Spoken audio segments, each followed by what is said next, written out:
Prep test 68, game 3, question 14 asks us, if S's V target is shorter than T's W target, which of the following could be a target of 2? So we've got our rules. Let's get our master diagram up. Remember, this rule has told us that I can't be here and S and T can't be there.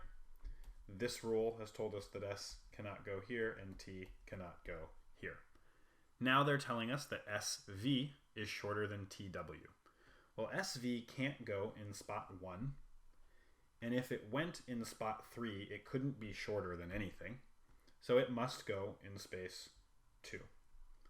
And that means that TW must go in space 3. Now we can carry this a little bit further. We know that IV has to be less than SV, so IV must go here.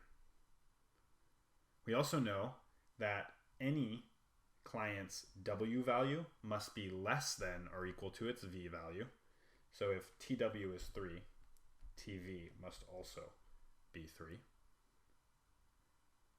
And SW must be 1 or 2.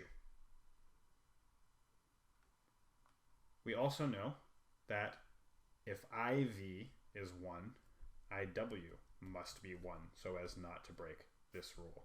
So the only thing we're uncertain of is whether S goes in space 1 or in space 2. So we want to know which could be in space 2. IW, no. IV, no. SW, potentially so.